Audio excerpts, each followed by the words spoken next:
In episode 440 of the Clive Barker Podcast, Jose and Ryan talk about the 34th anniversary of Nightbreed. And then we bring back some old upcoming releases that we would like there to be news about. Plus, our book has begun to ship. If you got a copy before us, we'll try not to hold it against you. Good morning. Welcome. This is episode 440, Clive Barker Podcast. Yay! Hey, and this is kind of a news episode, or maybe a lack of news episode. Yeah. Well, since there isn't a lot of stuff right now in terms of news or anything coming out, we just decided we would talk a little bit about things that we want to know more about, right? Yeah. But I guess, first of all, in the actual news, Nightbreed turned 34 2 days ago on February 16th. I was kind of amazed to do the math, and because everybody was posting, oh, it was Nightbreed's birthday on this day. You know, it was Nightbreed came out in the theaters. So I did the math, and it was 34. Because I remember it didn't seem like it was that long ago you wrote that article. You know, Nightbreed turns 37 or 27, right? 27, that's right. But that's 6 years ago, so it was kind of long ago. So happy birthday to Nightbreed. Nightbreed took us on a long journey with our podcast and Occupy Midian and stuff. And, you know, now we've got a book about it. Yes, we got a book full of interviews, and some of you guys out there are probably about to get that book in your mailbox, which is something we're going to get into a little bit. Happy birthday to Nightbreed. It's been one of those movies that I'm sure dragged a lot of people into like Clive Barker universe and, helped a lot of people understand a little bit more the message of tolerance and diversity that is present in Nightbreed and pretty much all of Clive Barker's work in general. Going on to the Revelations, Phil and Sarah's Facebook page, they changed their cover. They changed their cover banner image, which was an illustration, and I had asked on there, "Hey, is this an Abarat sketch?" I don't know if you saw that one.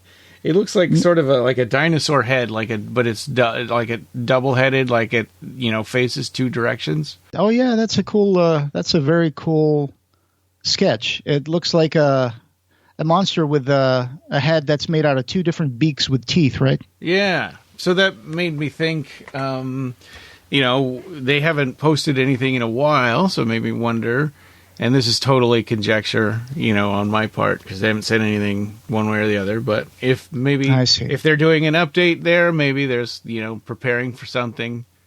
That is an old sketch from Clive Barker. Actually, the complete image of this little monster is like a humanoid monster with a skeletal body, and that was an illustration for a Memento Mori Chapter 3. But I'm not sure exactly what age this is from. I was trying to locate that. Yeah, I'm not sure exactly what Chapter 3 this belongs to, but it looks like it used to be something that was decorating some manuscript. It says Chapter 3, Memento Mori, and the signature looks like it's like an earlier Clive Barker piece of work. Oh, yeah. Yeah, but good catch on that, asking if it's connected to Abarat, but to me it looks like it's going to be an earlier sketch. Well, I guess that's not a good catch if it's older than Abarat, which it clearly is. Well, but still, I mean, you notice that they changed that banner, and I just realized that, so that's a pretty cool picture. Yeah. I mean, unless he wanted to sort of work it into Abarat, which he could, but typically Abarat's made out of new ideas and new images. He doesn't really usually use older ones. Usually I just think this is just another decorative banner image, but maybe, doesn't really have any. I don't know. We'll see. Yeah, they may have just, come across it in their archival work and just said, hey, I haven't seen this one in a while, and let's... Sure. Probably put it there. Yeah, I love the Clive Barker archives and the way they bring up lots of interesting things that we never have seen before. Yeah. So, and speaking of them, I guess one thing that I would like to see, since we're going to talk about news that we would like to see coming up soon, for this year, I'd like to see more of their playbooks. Oh, yeah. I would like to see that too. I would like to see something like The Secret Life of Cartoons, which is a really cool story. And what other? I know that these things have come out in earlier like 90s fanzines and stuff like Dog or Day of the Dog, but I really would like to see some of that earlier material from the Dog Company. I know that some of that material was much more visual than it was textual. But I would love to see more pictures and more stuff about the Dog Company too. They always include interesting production sketches and pictures at the end of those playbooks, and that's usually the part that makes those plays come alive in my head. That would be neat. Yeah, well, and typically the way they come out is they'll do one play that's been released previously, like a popular one like Frankenstein Love or History of the Devil, and then they'll do one that's never been published before. And they'll do they'll do a pair like that, a pair of books. And then and I buy both because I'm a completist. I want to have the whole set. So I'm looking forward to seeing more of those, and I know Phil and Sarah have been busy. They've been making books for the Hellraiser box sets, a Nightbreed box set, and stuff like that.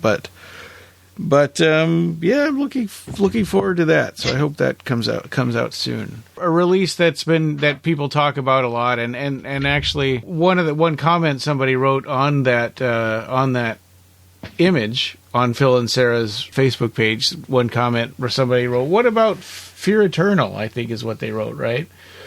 That's right. I have that open on there, but I think that's what they said. Well, Deep Hill, they were asking about, are we getting updates about the Deep Hill book? Deep Hill, okay. It never seemed to get published. And then Matt Packer says, yeah, I'm craving updates. Yeah.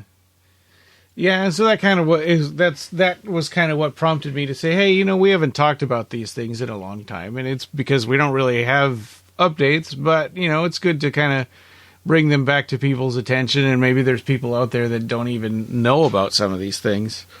And so it doesn't hurt to kind of come back around and remember them and talk about what we remember. But there really aren't any updates that we know about.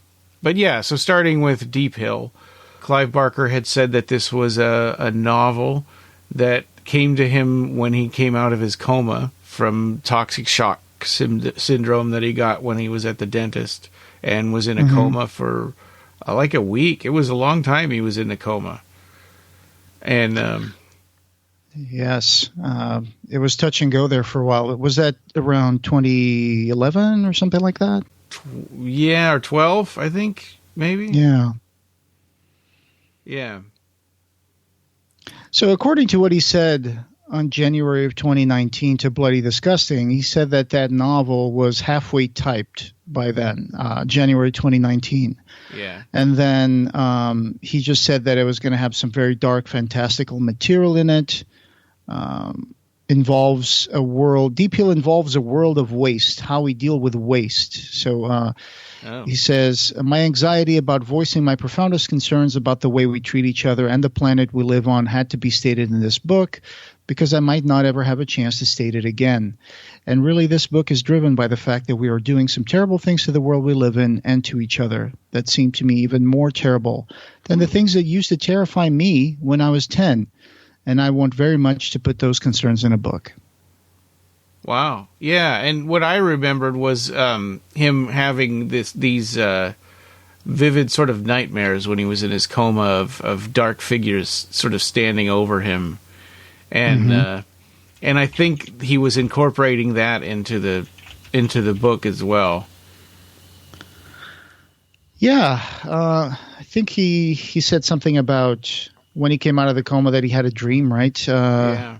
Those figures on the top of a hill with their cloaks billowing in the wind, and that someone would be like preparing his body, embalming his body to be buried, and that they were working over his body, and that was a terrifying nightmare. Yeah.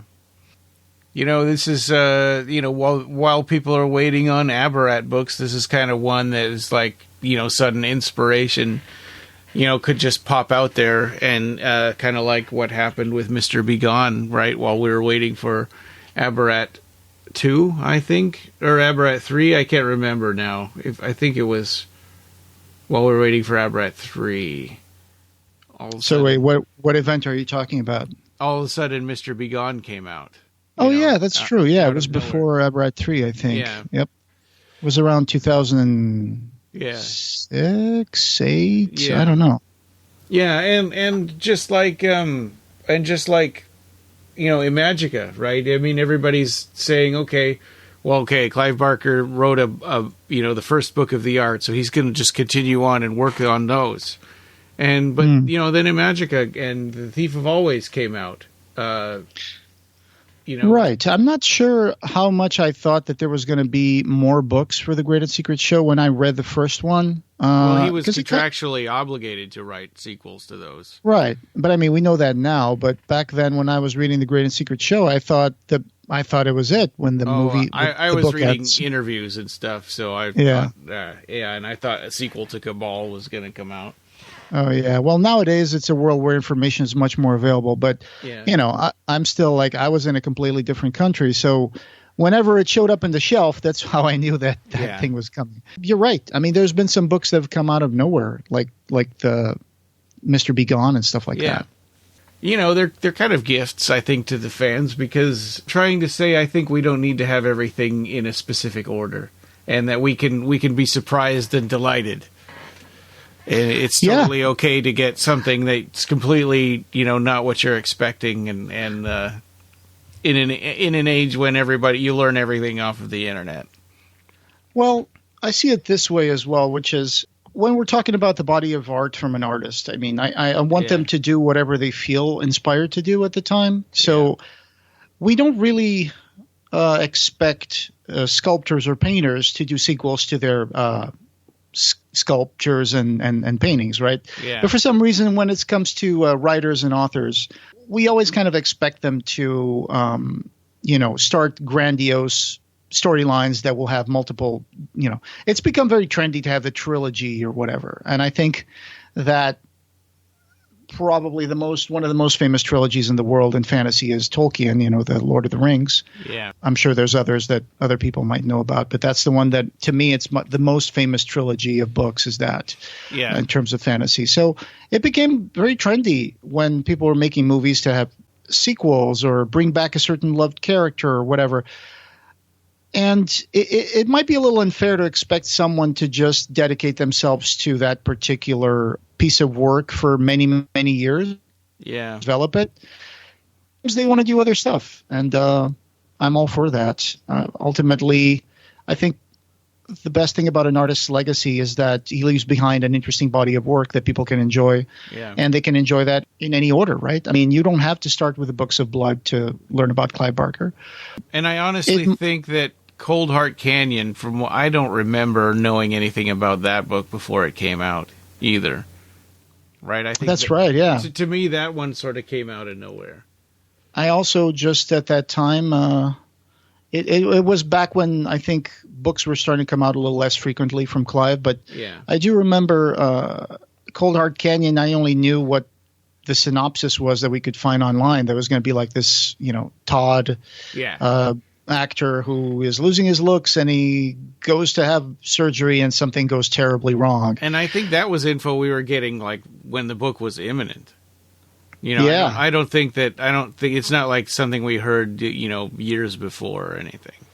Right. Yeah. But there's one thing that I would like to see, and that's one of the things we need to get into, which is there's been little stories here and there that Clive has published over the years that have never been collected and under the same cover. Yeah. And I would like to see that happen because, for example, I've never read On Amen's Shore until I think you sent me that book. Oh, yeah. Was it called Primeval or whatever? I forgot. I think On Amen's Shore is in one Dark Voices or one of those things. And then, you sent me that because I had never been able to get a copy of that. And then you sent me that once and I was fascinated because I was like, hey, this is another little bit of story that takes place in the trilogy of the art, the universe. So we've got little ephemeris islands in the Quiddity Dream Sea. And I love that to be able to return there, even if it was just for a short time. It's like taking a weekend trip to a place that you've always loved going to. And there's a lot of little stories like that popped up in book anthologies, that are out of print, or maybe they got put in limited release, books later on, but now they're out of print again. Or magazines. Yeah. And so, Coming to Grief is another story like that, or Lost Souls, which also has to do with the Great and Secret Show universe, because Harry D'Amour, it's one of the first stories where Harry D'Amour ever showed up, if not the first. I think it's the first, because I think it, by just a tiny bit, it predates the Books of Blood. Wait, Harry D'Amour only shows up in the Great and Secret Show, right? Does he show up in Weave World? He doesn't, right? It's just in the art. Yeah, and he shows up in Everville mostly. Yeah. Okay. And man, I have to revisit the Great and Secret Show. I have to go back to Palomo Grove at some point. Because I'm starting to forget that story. Hermione and the Moon, which has 2 titles, right? Depending on where you're reading it, it's Hermione and the Moon or The Departed. Oh yeah, and that wasn't that released in some sort of adapted form on the Revelations website. Maybe. And it was originally published, I think, in a newspaper. And there's Pigeon and Teresa. Yeah, that came out in the London Book of Horror Short Story. No, Book of London Short Stories, I think. Yeah, that's what it was called. I never got that favorites. One. Yeah, and Animal Life is another big one that's also pretty rare. I think you've read that one. Oh, man, I love Animal Life. It's so cool. Animal Life is great. I saw that one first on the internet. Yeah. Yeah, and, it would be nice to have all of those, those are great stories, and they're just stories that never made it into the Books of Blood for tone reasons, or because... he wrote them a little after the Books of Blood were over. Well, yeah. But but to compile those into one volume that Clive owns, that would be great. That'd be great for collectors. Hopefully, great for Clive. So looking. And here's the main thing. Here's the main thing, though. It's like, you remember when there were a lot of Books of Blood stories that were coming out on their own with little, like the Body Book or other books that released short stories from the Books of the Midnight Meat Train. Blood incorporated them. Yes, with the script and some images of the paintings of the first American and all that stuff. But anyway, so I mean, they should put those in one cover, and they've been talking about Fear Eternal, which is supposed to be the collection for these stories for quite some time, many years now. And we'd love to know more about when that's coming out, because if there was a market for, books of blood stories that people have already bought in several different editions, I mean, I'm sure there's got to be a great market for stories that most people have never read before. They would be – they're not unpublished, but a lot of them would be pretty much being – I don't think some of these stories have ever been read by a lot of people.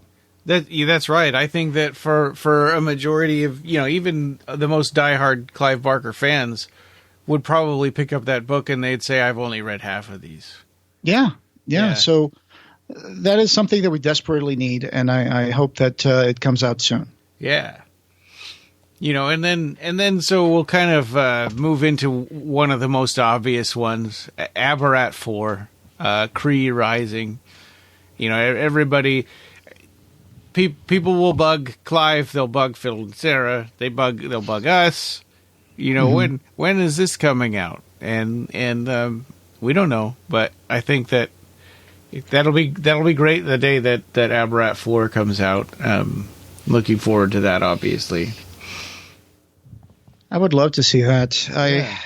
It's been a long time for Abarat, and Abarat is Clive's baby right now. Yeah. And I think it's the one piece that he probably would most like to see completed. It's his most complete vision.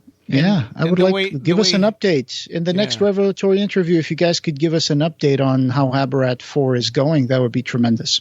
Yeah, and the way he talks in his revelatory interviews, it seems like he's sort of working on like the complete, 4 and 5 like together almost. That would be great to get an update on that. We'd like to see some news on that, or at this point, if it's moving forward or if it's got if it's where it's at in the editing stage or something, that'd be cool. Then there's another work that's been announced in the revelatory interviews, which was supposed to be a poetry book, right? Yeah. It would be great if The Presence of His Breath. I mean, the Clive Barker Archive published some time ago, I think it was 3 years ago, they published Clive Barker reading some excerpts from his forthcoming poetry collection, and it was pretty amazing. But definitely, I would like to see that poetry come out, because it's not often that Clive Barker readers get to read his poetry. Sometimes you'll see poetry in Weave World. You would see some poetry in the Books of Blood. You could see some poetry in other of his novels, but usually it's like a character and he's just reciting a poetry, or maybe it's the beginning of a chapter in a book and he created something like some sort of fake book that created by a fantastic author, and he puts a little poem as an epigraph to a chapter. And Clive is a great poet. I would love to be able to see that. And he's got a lot of romantic poetry as well. Yeah, so and The Presence of This Breath would be like the title poem of the book. That poem, I think did he read the entire poem, I think, for that on that I think it was an audio with Revelations. Yeah, it's got The Presence of This Breath. As a child, I dreamed I spoke in another's language, which is that poem from Abarat 2. Yeah. What Thomas Doubted, Which Do This For Me. So we should probably put this in the notes as well, because it was from 3 years ago, but I don't know how many people have seen it so far. Yeah. It looks like this one only has 1,800 views from 3 years ago. So definitely more people need to put their eyes on this video, for God's sake. Yeah. So there's a little bit that you can already experience of the poetry that Clive Barker has been preparing for this book. So maybe this video will be a little amuse-bouche that people can just listen to and enjoy some of the poetry. And then finally, I guess some more recent sort of tidbits of news that we've gotten just from listening to Mick Garris's podcast. He talked about working on a TV series with Mick Garris called Theater of Blood, and the pilot was called London Voodoo.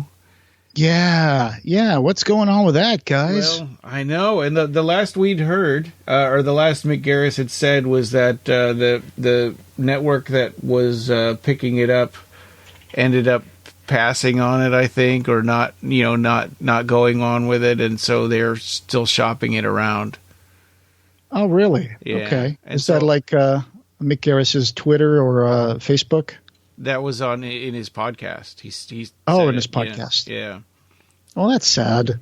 Yeah, and that podcast is had its final episode now, so it's done. But the episodes are still out there if anybody wants to listen to them. It's a good podcast. He's just done with it. So, but if you want to listen to those last few episodes, he gives little updates here and there. On Postmortem. Yeah, Postmortem with Mick Garris. They're mostly like interviews. Sometimes he does every other interview is like an Ask Mick Anything, and those are a lot of those ones are the ones where you get info about what's going on in his life with and you'll hear about the Clive Barker stuff. Sure. Yeah, so I guess that's kind of where we're at as far as news. Really, we just, we were trying to put together show notes for this news episode, and we realized that really it's been pretty quiet first quarter of 2024 as far as news goes so far. Maybe the calm before the storm. Who knows? So I know. Next up, we can talk about our book, right? We've got our interview book. You had mentioned earlier that some of them have shipped.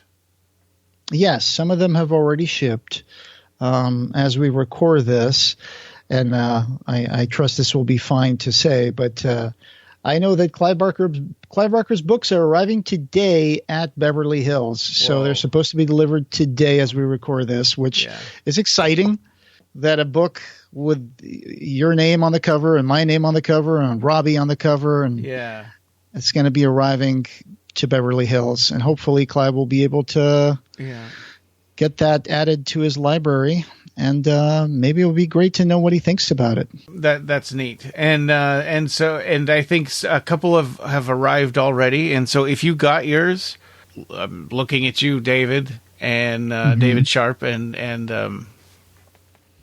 Scott, yeah. If you got yours, and tell us about it, because honestly, I'm to tell you the truth, this is new to us. And we don't know the process of all this. This is our first book ever. But there are people that we sent these books out to that got them before us. We've never held this book in our hands yet. Yeah, the proofs are still making their way to me. They say they're supposed to arrive on March 3rd. I'm like, okay, well. Yeah. So some things are a little backwards. Given that we have people that ordered these books in 2017, we jumped ahead and ordered the books for all our backers rather than waiting for these proofs to get to us and look at them first. And so I hope that works out okay. We're a little nervous about doing that, but at the same time, I'm like, 2017, I'm like, oh my God, so, yeah, so we jumped on it. Ryan will be sending some tracking numbers for the people whose orders have already shipped, and the others' orders who are still being prepared. As soon as we get more tracking numbers, we will be sending them by email to some of our backers. Yeah, so look for those from the Kickstarter emails. I'll send those over to you guys. Boy, yeah, I noticed that some of them have Amazon tracking numbers. Those are annoying. I can't even track those. Right. Aren't they supposed to be I thought the tracking numbers I see are USPS? Most of them, but there was one that you sent me that was it's like, oh, you have to sign into your Amazon account to track this book. Oh, I see. Okay. Yeah, so if anybody has one of those, sorry, you got unfortunately you'd have to sign into Jose's Amazon account to be able to track that one. But for the most part, they mostly are USPS, and I think international ones seem to be DHL. I don't know. Yeah, I think DHL Global or whatever. Yeah. Okay. Well, like I said, as soon as we get more tracking numbers and that we can use and send them over to our backers, we will. So you guys can track those books as they make their way to you. Yeah. We want to do a quick shout out. We've talked about our Patreon. Yes. So our Patreon, if you want to join our Patreon, you can get at the $5 level, you can get access to videos that nobody else has access to, and at the $10 level, you get that. Plus, you can choose what you want to talk about in an episode, and maybe even join us if you want to. Sure. And then, of course, at the $15 level, there's advertising. So that's for advertisers if you want to. If you want to have banners on the blog and have advertising in our podcast itself, so we appreciate that. Give a shout out to our very first member, David Anderson. Yay! In the order of the Dave. Gash. Thank you, David. That's me clapping. Thank you, David. It really means a lot. Yes, it sure does. And David has been a longtime supporter and friend of the podcast. David was we've known David since we were first planning this podcast way back when we were on the forum, right? The Time Winds Clive Barker. Fifth Dominion. Fifth Dominion, that's what it was. My brain just kind of wiped there for a second. I've known David since the Hellraiser Hellbound Web Forum days back in the early 2000s. So go back a while. Great guy. One of our big supporters and a huge Clive Barker fan with a lot of interesting stuff in his collection. Yeah. So, and by the way, and David has a book headed his way too, and you'll be getting an email with your tracking number as well.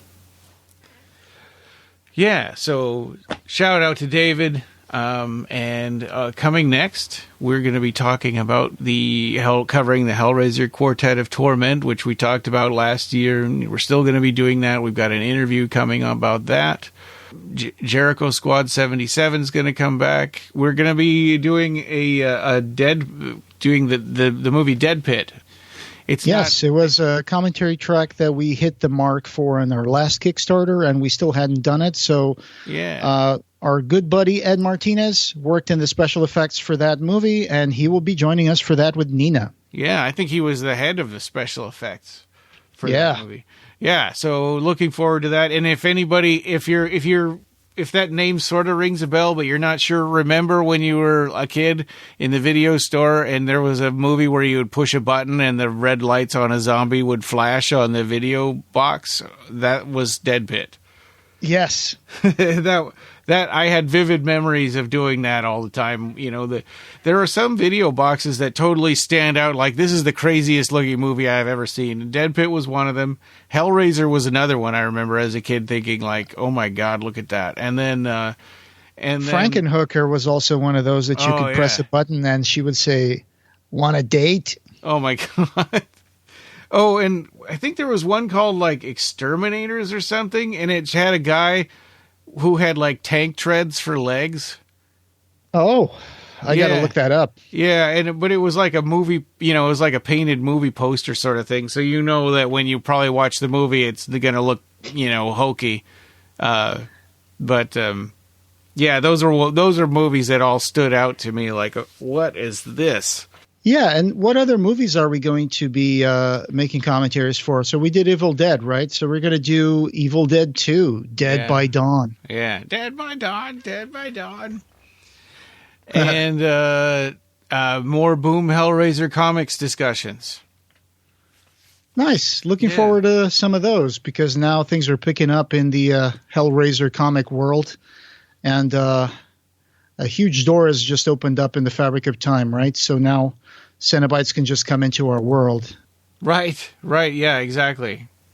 Yeah, so we'll pick up and see see what happens there. I hear there's a milkman involved. Doug Bradley takes over the world. Yeah, exactly. All right. And this podcast, having no beginning, will have no end. Thank you for joining us, and we hope you have subscribed. You can find the Clive Barker Podcast wherever you find audio. Show notes for this episode, as well as news and reviews, can be found at our website at www.clivebarkercast.com. The Clive Barker Podcast, or BarkerCast, is an independent editorial podcast and blog that is not affiliated with or under contract by Clive Barker or Seraphim Inc. This is a labor of love by the fans for the fans. You can chat with us on our Facebook BarkerCast listeners group, our Facebook page, Twitter, or our Discord server. The best way to support us is to buy our book, The BarkerCast Interviews, Occupy Midian, available in hardcover on Amazon and ebook on Amazon and Apple Books.